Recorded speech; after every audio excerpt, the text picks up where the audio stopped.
Olá a todos! Está começando mais um Vozes Diversas, o videocast no qual a gente conversa sobre diversidade, equidade e inclusão. E estamos mais uma vez no Teatro Católica da UCB para darmos palco a temáticas tão importantes para a comunidade acadêmica.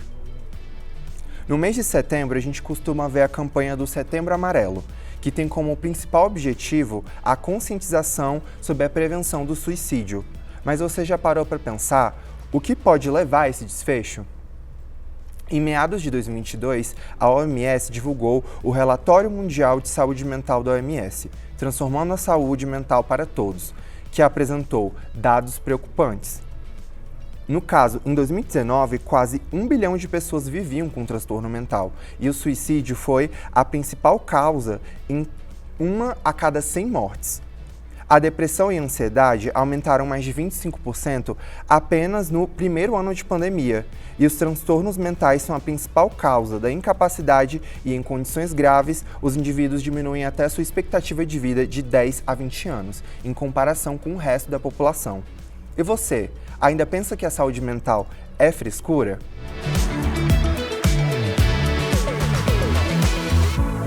Para darmos início ao nosso bate-papo de hoje, eu vou introduzir as nossas convidadas, que são elas. A Bianca Lozeiros, que é estudante de graduação do curso de Arquitetura e Urbanismo e participante do projeto Universidade Ativa, na modalidade de Karatê na UCB. A Gislane Mello, que é doutora em Educação Física, professora nos cursos de graduação e pós-graduação e está também como coordenadora dos programas de Stricto Sensus e pesquisa da UCB. E ainda foi nadadora profissional por muitos anos.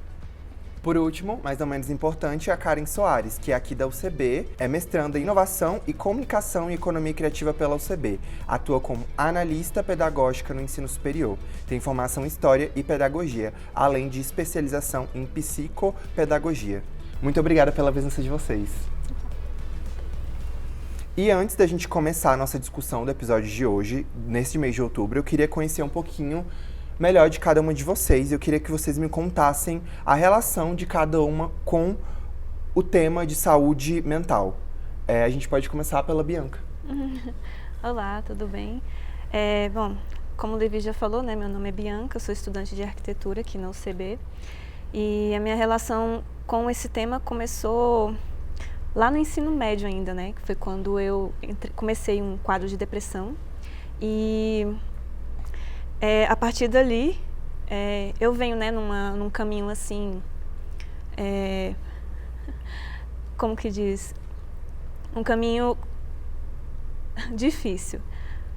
Mas, graças a Deus, ao longo desses anos, eu fui conseguindo, né, remediar isso. E aí foram vindo melhoras, e aí eu fui aprendendo também, né, muitas coisas, e hoje eu tenho uma experiência assim que eu consigo ajudar outras pessoas, né, pelo que eu já passei. Então é bem isso, assim. Eu comecei sendo uma vítima, né, desse tema, e aí hoje eu estudo esse tema e aí eu consigo aplicar isso na minha vida, né, e levar para outros setores e para outras pessoas e ajudar outras pessoas que também estão passando pela mesma situação. Eu, em 2021, eu coordenava a graduação e o mestrado e doutorado em Educação Física, e depois de 4 reuniões num dia, eu cheguei em casa, tomei banho, dormi um pouquinho e não lembrava. Na hora que eu acordei, eu não lembrava mais de nada. Então, eu tive um episódio de amnésia transitória global, né, por excesso, por burnout mesmo. Muita coisa acontecendo, já tinha passado a parte da pandemia, estávamos ainda num momento muito conturbado e, do nada, eu sabia quem era eu sabia que eu era uma professora universitária e, de repente, eu me vejo internada e perguntaram para mim: que dia você nasceu? Eu não lembrava. Da onde você é? Também não lembrava. Que dia é hoje da semana? Também não lembrava. Eu lembrava das pessoas, mas não lembrava de nada ocorrido nos últimos 40 dias. Fiquei internada 7 dias, e a cada dia que eu descansava um pouquinho, a memória retornava, Hoje estou 100%, graças a Deus. Mas é isso, a gente começa a cuidar de todo mundo, a fazer tudo para todo mundo, e a gente às vezes se esquece da gente e acaba numa cama de hospital, né? Então, assim, e o mundo continua e você tem que parar um pouquinho. Então, eu acho que essa questão de saúde mental, essa questão do cérebro, o cérebro é tão inteligente que se você não parar, ele te para, né? E ainda bem que eu tive só essa amnésia, e foi uma coisa passageira, e saí do hospital de novo, de volta para o trabalho, né? Que não tinha como ficar longe. Mas é mais ou menos isso. A minha, ela deu os primeiros sinais dela na minha gestação, da minha filha mais nova, 13 anos atrás, que eu tinha sintomas físicos de dores, assim, dor no peito, me senti sufocada. E isso foi até ela nascer. Depois que ela nasceu, aí as coisas voltaram ao normal. E quando eu tive uma mudança de cidade, que eu saí do Paraná para o Mato Grosso do Sul, ali foi um momento muito delicado, que eu também esquecia das coisas. E as minhas crises de ansiedade é um choro muito intenso. E aí veio, além do choro, as crises de amnésia. Eu não lembrava onde eu tinha deixado a chave do carro, eu esqueci o cartão de crédito numa maquininha. E aí a minha sorte é que a pessoa já me conhecia. E aí ela me ligou e falou, você deixou aqui. E aí depois disso eu comecei a pensar, o que está acontecendo comigo? Aí fui, né, para terapia, busquei avaliação, e aí para eu conseguir me entender, e hoje eu já tenho mecanismos para lidar. Mas apareceu há 13 anos atrás e hoje eu já sei o que é, e falei, poxa, podia ter cuidado um pouco antes, mas não tinha noção do que era. Meninas, e com a fala de vocês, a apresentação de vocês, a gente vê que quanto que a relação de trabalho, estudo, ensino mexe também com a nossa mente, ela influencia a forma como a gente está lidando com a nossa vida, como que a gente está no trabalho, na faculdade, né? Às vezes até na escola, no caso de que surgiu, por exemplo, no ensino médio ainda, ensino fundamental às vezes. E eu queria saber, por exemplo, Bianca, hoje você consegue entender melhor os fatores que levaram à depressão, às vezes no contexto da faculdade? É mais fácil para você identificar esses sintomas? Sim, com certeza. Hoje em dia é muito mais fácil porque já teve todo um caminho aí para trás. Mas lá atrás foi a dificuldade dessa transição para a vida adulta, sabe? Aquele choque de tipo, eu tô dependente aqui e aí de repente eu vou ter que ser responsável por alguma coisa. E assumir responsabilidade era uma coisa muito difícil para mim naquela época. Então, hoje sim, eu consigo olhar para trás, identificar todos os pontos assim e não repetir os mesmos erros, né? Mas foi bem isso.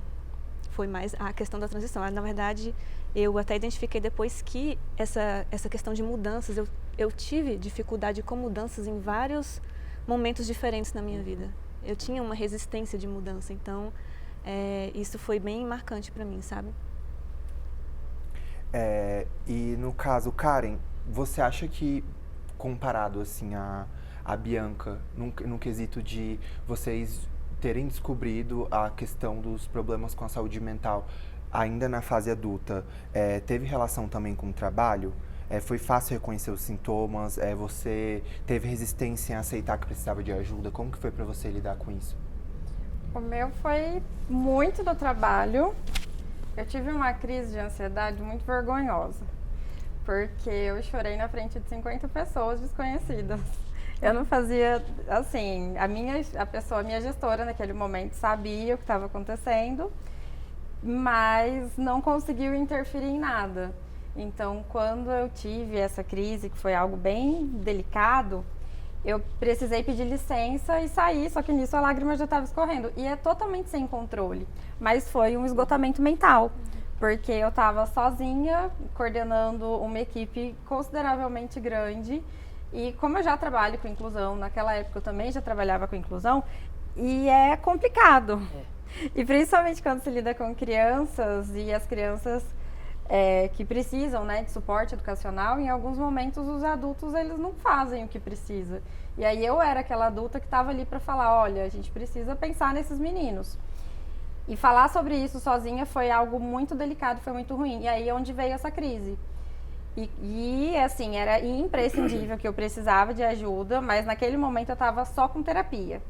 E aí foi um momento que eu falei, não, eu preciso de psiquiatra. E aí eu fui pro psiquiatra para me auxiliar, né, com a medicação e tudo mais. Sair desse emprego, sair desse trabalho foi um fator principal, porque era onde estava me deixando muito desgastada, onde eu tive esse quadro de burnout e eu precisei, de fato, me afastar. Mudei de rota totalmente, fiz uma nova transição para uma carreira e eu fui trabalhar como acompanhante terapêutica de crianças autistas, e aí onde eu fiz uma mudança muito significativa na minha carreira de sair da sala de aula e sair da escola para ir trabalhar como terapeuta e só como terapeuta. Eu queria pegar gancho nesse assunto justamente do burnout na situação do trabalho. E, Gislane, eu queria te perguntar, depois das primeiras sequelas, depois que você viu a sua vida, assim, ser diretamente impactada pelo primeiro burnout, assim, você se reconheceu nesse lugar, quais foram suas primeiras atitudes, assim, a respeito disso? Como você percebeu que sua vida mudou? Eu ainda não sei se mudou, eu estou tentando mudar, sabe? Eu levei muito susto. Eu não acreditava, a gente vê as pessoas tendo infarto, tendo derrame, tendo perda de memória, você acha que nunca vai acontecer. E eu acho que o que eu tenho mais em mente eu já estou chegando no meu limite, eu não posso deixar chegar no meu limite, que eu não sei se eu terei outra chance, né? Porque eu acredito que é muito essa chance, assim, de passar por isso. Agora, nós precisamos ter cuidado. As meninas disseram aqui, assim, eu fico pensando quantas pessoas estão passando pelo que nós três estamos passando e não falam e acham que é fraqueza, porque isso que ela fez é uma atitude, é um gesto extremamente difícil. Você falar, eu não posso ficar, minha saúde ao invés do trabalho, né? Então, assim, mudar a rota é muito difícil. Eu em nenhum momento pensei em mudar minha rota, porque eu sou apaixonada em dar aula e em orientar pessoas. Eu amo o que eu faço. Então, assim, voltar para cá, para mim, foi melhor do que sair. Então, o suporte depois que eu recebi aqui dentro, o carinho que eu recebi, as pessoas, né, viram o que eu passei e falam, opa, a gente pode passar por isso também. Né? As pessoas veem a gente como exemplo.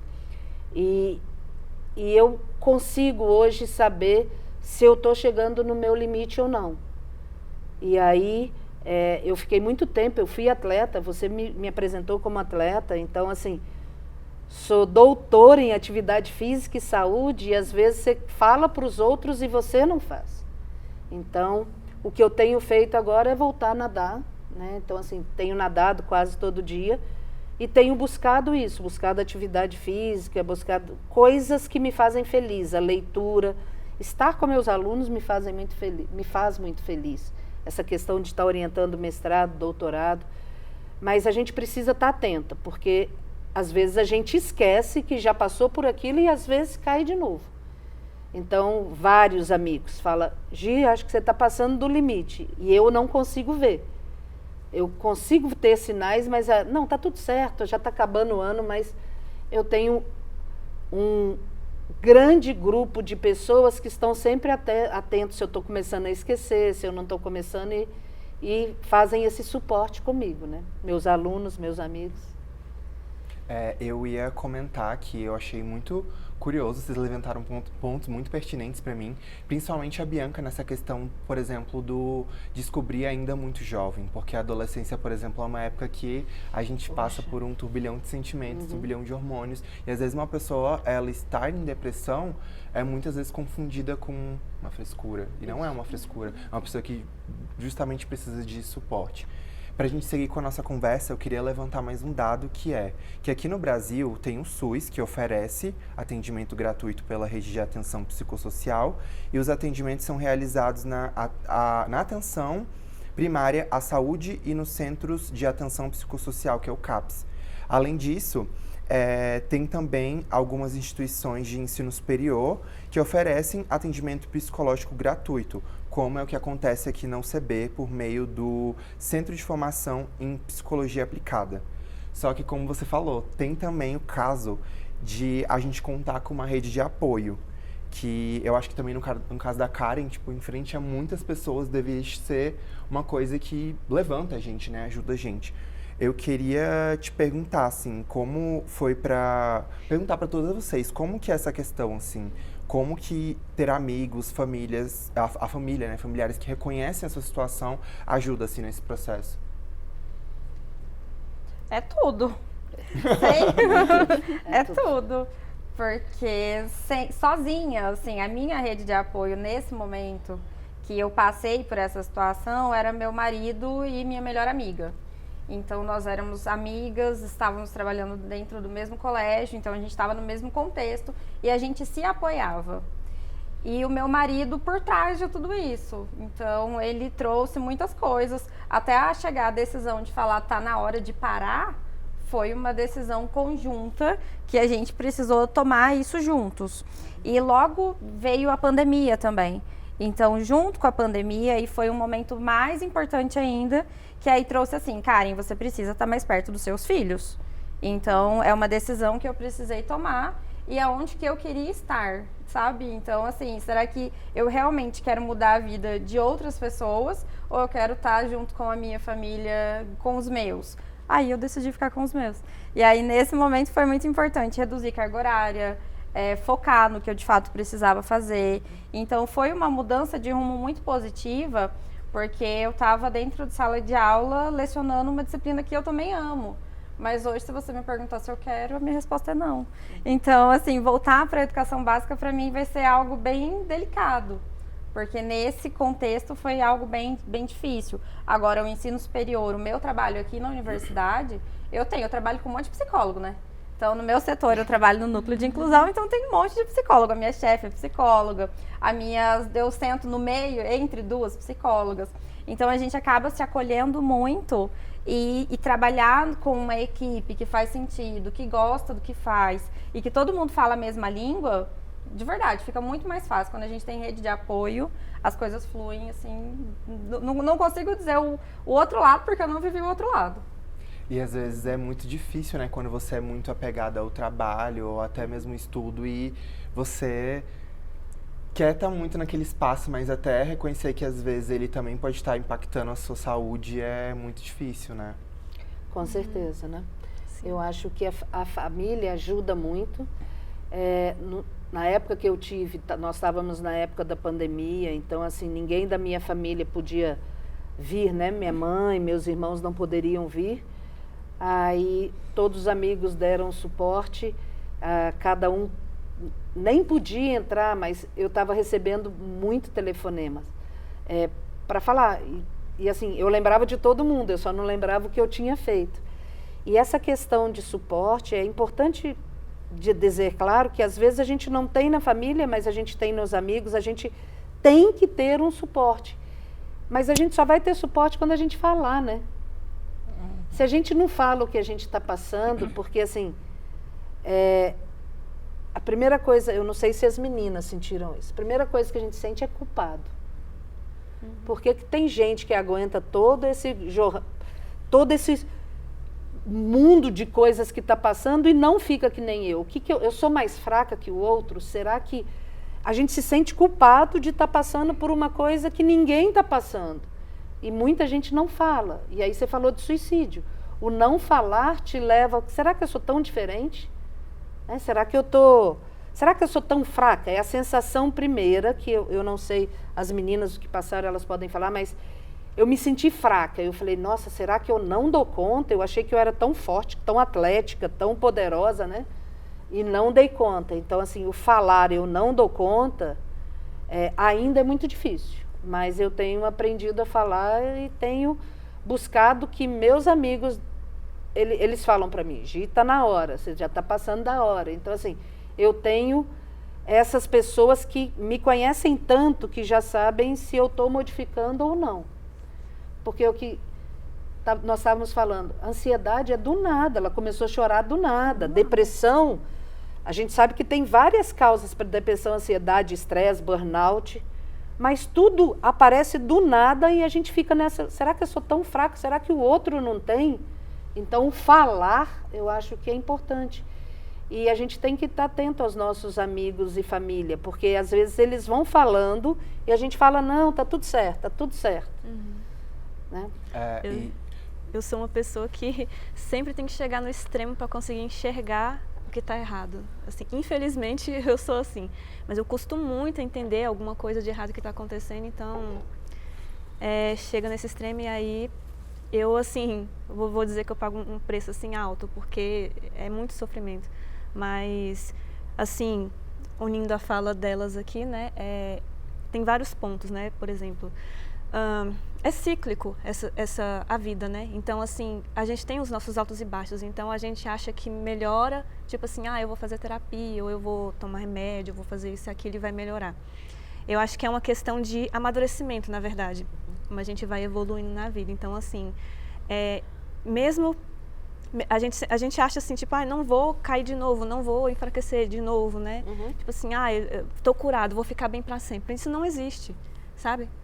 Enquanto a gente estiver vivo, a gente vai ficar nesses altos e baixos, só que com uma cabeça diferente, mais madura.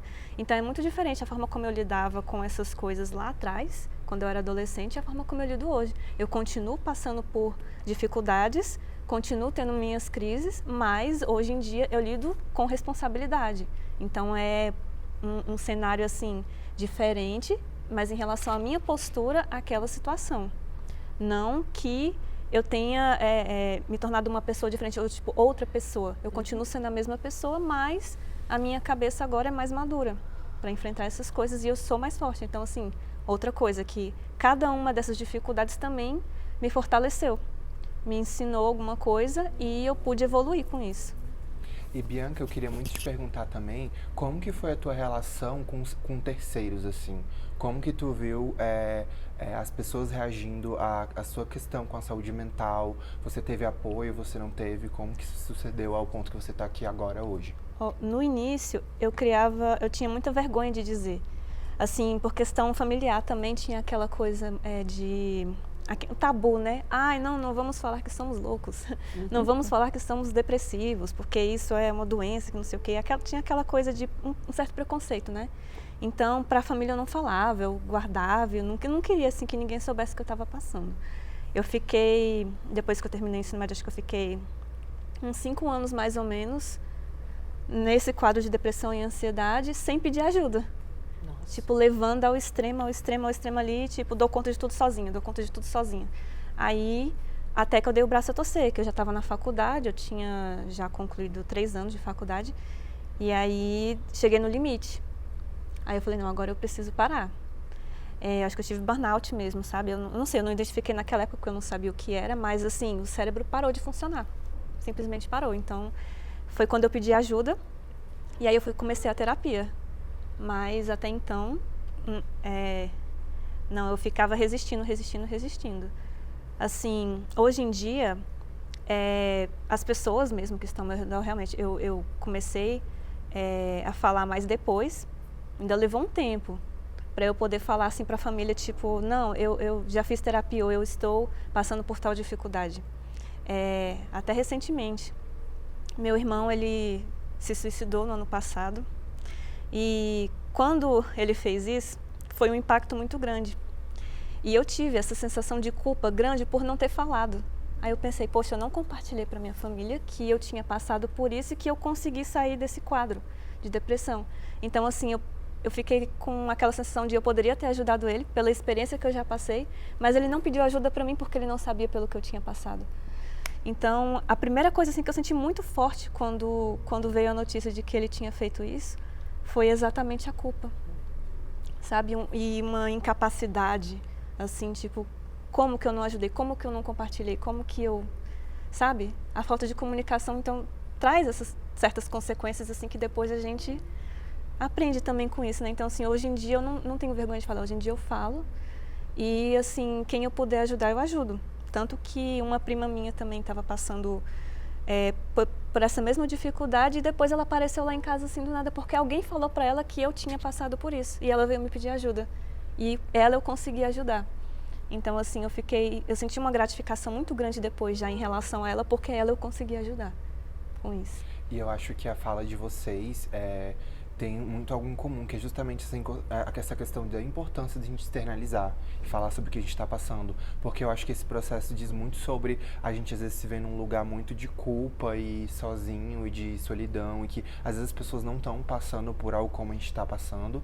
E realmente é um caminho muito solitário, só que cada pessoa, obviamente, lida com suas questões, tem seus problemas, não comparando, né? Mas às vezes é um paralelo com alguém que, ouvindo vocês no lugar onde vocês estão aqui agora, podem se identificar e buscar também uma ajuda e ver que, é parecido com o que eu passei, tipo, como que eu posso, como que eu posso lidar com essa situação?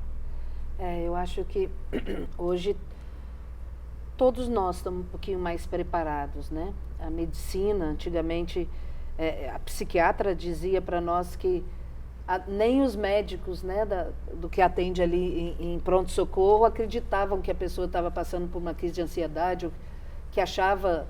E hoje não, hoje a gente tem consciência disso e sabemos que são doenças que precisam de psicólogos, psiquiatras, remédios, mas que a gente precisa falar. Se a gente não falar, a gente... Às vezes você quer esconder aquilo porque acha que é fraqueza, mas falar aquilo talvez você ajude 10, 20 pessoas. Nós precisamos falar. Por isso nós estamos aqui hoje. Agora eu queria trazer uma pauta extremamente importante que tem relação com o nome do episódio, que é sobre o estigma relacionado à saúde mental. De acordo com o Ministério da Saúde, abre aspas, o medo, a incompreensão e os preconceitos são fatores que alimentam esse estigma, contribuindo para a exclusão social e a discriminação. Vocês em algum momento perceberam esse estigma, por exemplo, relacionado a atitudes e a crenças negativas? Vocês até mencionaram a questão da família, por exemplo, como que a família percebe esses assuntos. A discriminação, tiveram sentimentos de vergonha ou passaram por alguma situação constrangedora? Acredito que vocês já devem ter levantado alguns pontos que conversam com isso.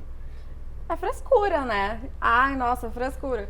E às vezes não é nem um pensamento de outras pessoas, mas já é vou falar sobre mim, tá?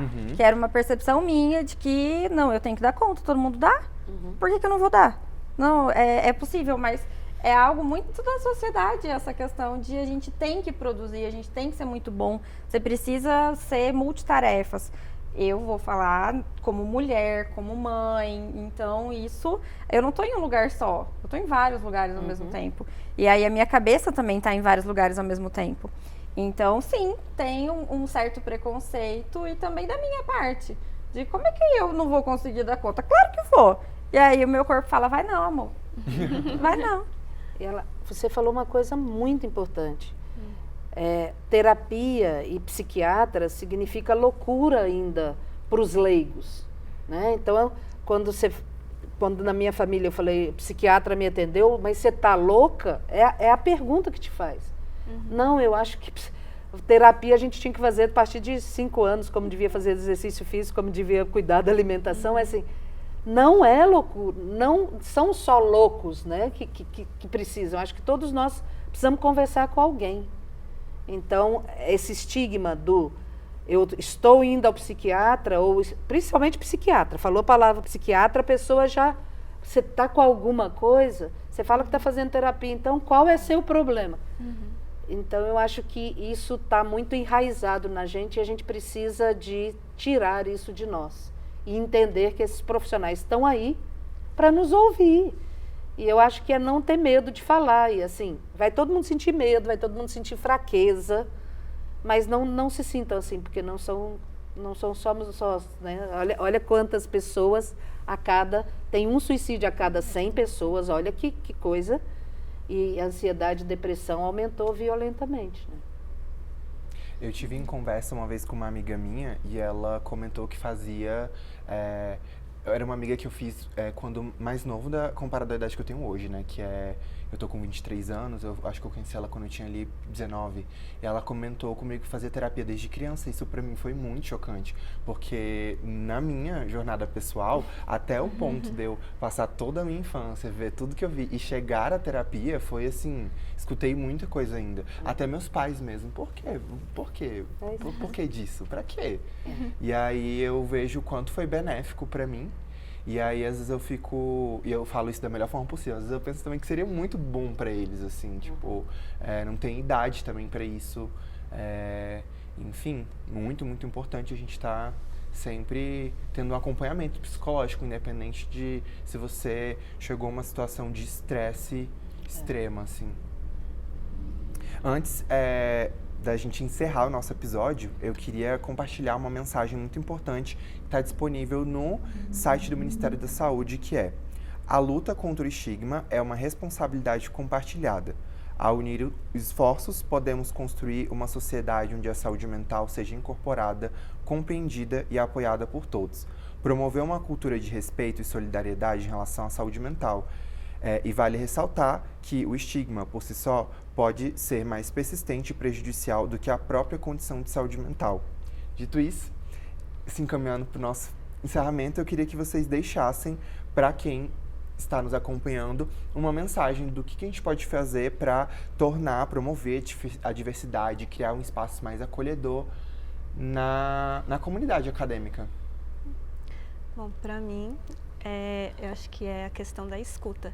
Eu acho super importante.